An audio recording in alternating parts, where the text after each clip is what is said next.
John's uncle, David Smith, who actually used to work for Safemoon, is actually at the court where this is all going down. This is what he described happening yesterday.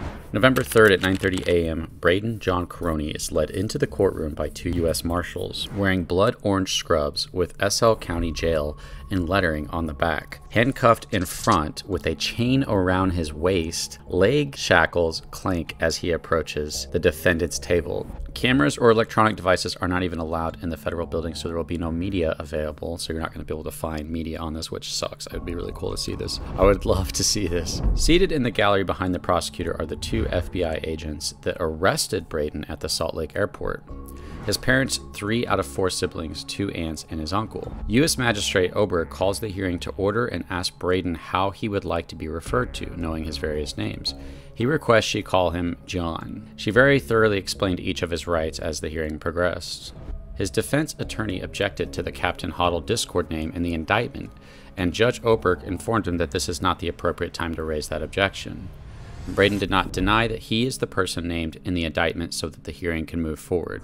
Oberg explains that the New York District wants him to be tried in their jurisdiction, and he can contest it, but in order to do so, he'll have to plead guilty to the charges, and the government has to agree.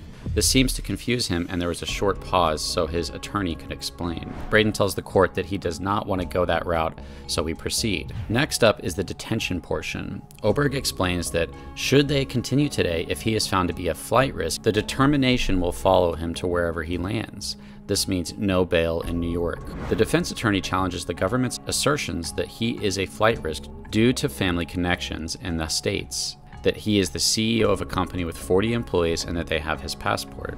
Gov responds that they believe he has access to a vast amount of funds, and now he claims to have a fiancée in London. Congrats, Grace. He has been out of the country for the majority of the year, and they only pushed the indictment because they were made aware he would be returning. He said, pro tip, don't sue your mother, allowing those watching you to know you will be coming back for the hearings. I'm trying to find the post that said that John Karony was not in the country, but he happened to just be coming back for a very short amount of time, and because of that, they were aware and they were ready to arrest him. I'm guessing he had to because he was suing his mom, so that might have severely backfired on him. Because the Utah prosecutor is carrying the burden for New York attorney's case, he wasn't fully briefed, and it has been explained. A detention hearing gives the defendant 5 days to prepare and the government 3 days if requested. Magistrate Oberg related that the government had met the burden to continue the detention hearing, and at that time the U.S. attorney requested that 3 days. The hearing was then scheduled for November 8th, end of the line.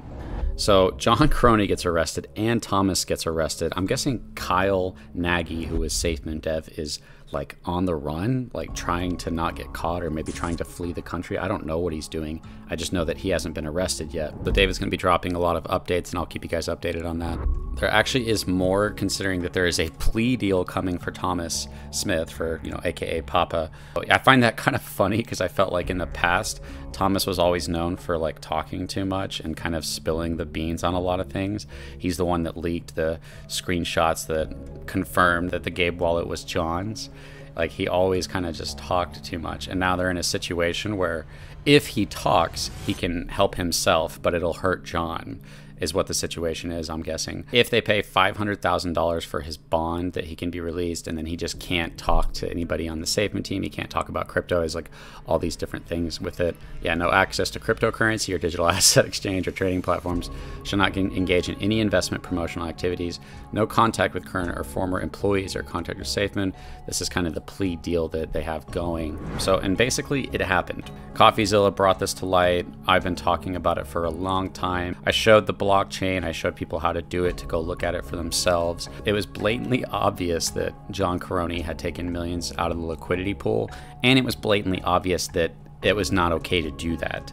It was obvious that Safemoon started by saying the liquidity was locked, and they said it was automated, and then they said it was from time to time they might need to use it, but they'll let us know. They never let us know, and then used it, brought out millions. So DeFi Mark loved his videos. He said, man, this is insane. I heard rumors this was happening this month. Can't believe that they were true. So I'm guessing somehow he heard that it might happen. I heard that John Karony, that something might happen like months and months ago, but it was up in the air. I didn't know it was about to happen. So he said, being honest and acting with integrity is crucial as a founder. He says $200 million stolen from the Safemoon community.